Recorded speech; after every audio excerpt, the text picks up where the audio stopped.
Many in federal law enforcement knew perfectly well there was going to be a huge demonstration in Washington on the afternoon of January 6, 2021, and that it could become potentially violent. There is no debate about that fact. The FBI knew.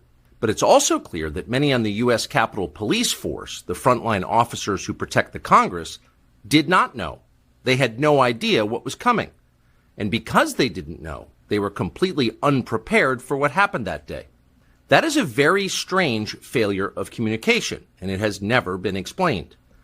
To understand more about the response to January 6th inside the Capitol, we sat down with a man called Tarik Johnson.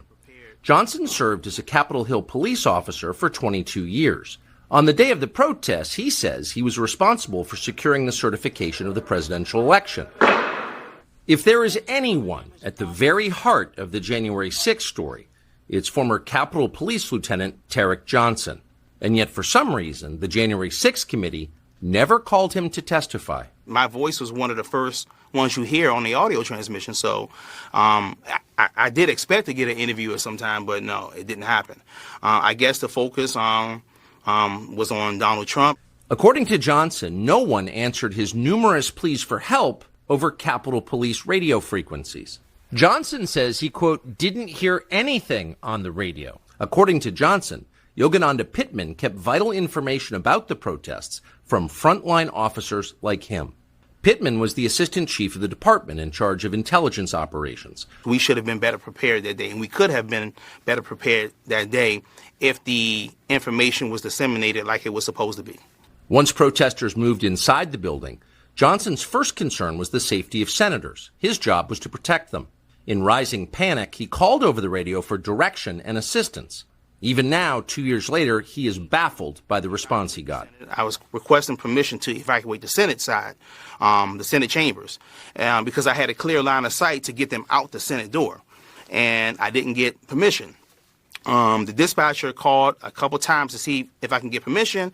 No response. With Yogananda Pittman and his other supervisors unresponsive, Johnson says he decided to begin the evacuation of senators himself. The person that I thought was going to authorize the evacuation didn't do it. I wanted to get those members of Congress out as quickly as I could. That's why I initiated, those evacuations. Me being disciplined, it wasn't as important as not getting the members of Congress and their staff to safety. Footage we reviewed seems to bolster Johnson's account. The video shows Johnson conducting the evacuation of senators from the chamber. Yet Tarik Johnson was not rewarded for what he did. He was punished. A photo emerged of Johnson wearing a MAGA hat outside the Capitol. That picture cost him his career. Sometimes I look at it and like, thank you, God, for blessing me with this hat. And sometimes I'm like, wow, I wish this hat never came in my life. A Biden voter, Johnson says he donned the hat in an effort to rescue fellow officers he believed were trapped in the building. I figured if I had the hat on, it'd be easier for me to navigate my way through the crowd. It was basically self-preservation and de-escalation, and I needed to get up those steps. I couldn't say what would have happened walking through that crowd without it. But for the crime of wearing a Trump hat, Johnson found himself suspended. Ultimately, he resigned from the force and lost his pension. He now works part-time as a furniture mover. Yogananda Pittman, meanwhile, thrived. 2 days after January 6th, Nancy Pelosi elevated Pittman to acting chief of the Capitol Police. Late last year, Pittman took a high-paying job as the head of security at UC Berkeley, which is right outside Pelosi's congressional district. Berkeley announced Pittman's hiring with unqualified praise for her, quote, steadfast commitment to social justice. Pittman herself boasted about her heroic performance on January 6th. Her department, she said, quote, saved democracy that day. We reached out to Yogananda Pittman for comment, but she didn't get back to us. Tarik Johnson spent 22 years as a Capitol Police officer. On January 6th, he says he was in charge of securing the certification of the presidential election. So he was right in the middle of it. If anyone was, Tarik Johnson was. Here's more of our sit-down interview with him. Mr. Johnson, thank you for joining us. And thank you for having me. So from the outside, here's how it looked. We now know that huge parts of the federal government were aware that there was going to be something big happening at the Capitol on January 6th. They knew there were going to be big demonstrations there. And they prepared for that. But the Capitol Police, on which you served for 22 years, did not seem prepared at all. And of course, that would be the front line in preparedness. Was the Capitol Police prepared for that day? The frontline officers and supervisors were not prepared for that at all. When you say it all, so you had no idea it was coming? We knew that there was going to be a demonstration that day, but we had no idea that we were going to be facing what we faced on that actual day. So things start to fall apart. People stream in the building. You call upwards in the command chain, help me. You don't get a response. What do you do next? So around 2 o'clock, it may have been a little bit after 2 o'clock, I hear a officer say that the Capitol was breached. So I ran inside of the building.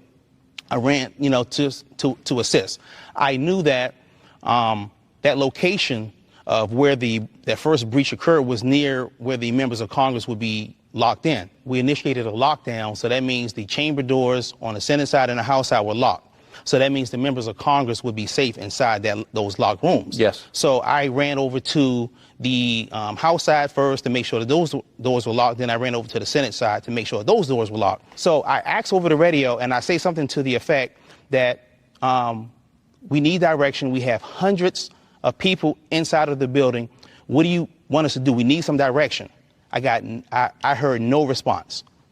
No response. So, at that particular time. How could nobody respond? Nobody responded. At some point you put on a MAGA hat. Yes. Now, I think we have it. I think we have the actual MAGA hat. Yes, we actually do have the MAGA hat. I have it here in plastic, so here it is. Want to take it? Yeah. J6, it yes. says. I labeled it J6. So tell us why you put the hat on and how that was related to your suspension. That's what got me national attention, was the wearing of the MAGA hat. They were officers. We had a distress call that there were approximately 10 or 11 officers, I can't remember the exact number, were trapped at the top of the rotunda steps.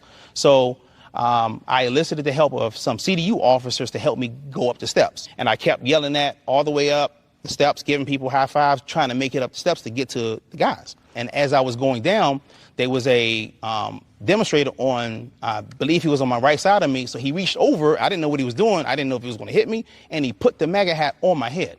So as I was still trying to walk down the steps, then he asked for the hat back. And I said, well, I would like to keep it because the hat's going to help me. Yeah, it's your passport through the crowd. Yeah, exactly. So the Capitol Police is by definition nonpartisan. It serves both parties in the Congress. It protects members of both parties.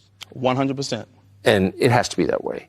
In the wake of January 6th, you saw what looked like partisanship at the Capitol Police. Did you perceive that? I'm still shocked because as a Capitol Police officer, we even had we had our chief of police at the time. His name was, Stephen's son. And yeah. He called for all the officers who was at work that day. He called for everybody to come in, and we all went to Emancipation Hall in the CVC. And and this was during the Black Lives Matter demonstrations. Yes. And he told us that as Capitol Police officers, we need to stay neutral. We need to stay neutral, period. So we were like, okay, that's what we do.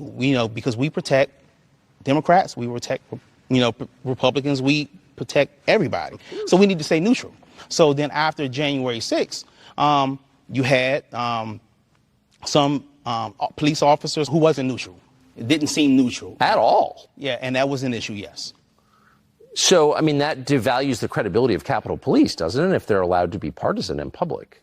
They're supposed to be neutral, period. Since you were there on January 6th, what did you think of the job of the January 6th committee? Do you think that they were honest in the way they approached it? Do you think they got to the truth? I prayed almost daily that they would get to me.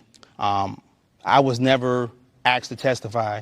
And if you listen to the radio... You were never asked by the January 6th committee? I was never asked by anybody connected to the January 6th committee to testify.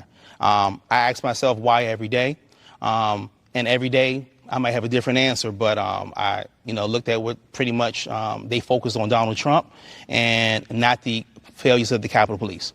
Why do you think they were there? I think that some people there had planned on being violent. Some people may have turned violent after what they were going through. I think that people wanted to support their president. Some of those people wanted just to support him.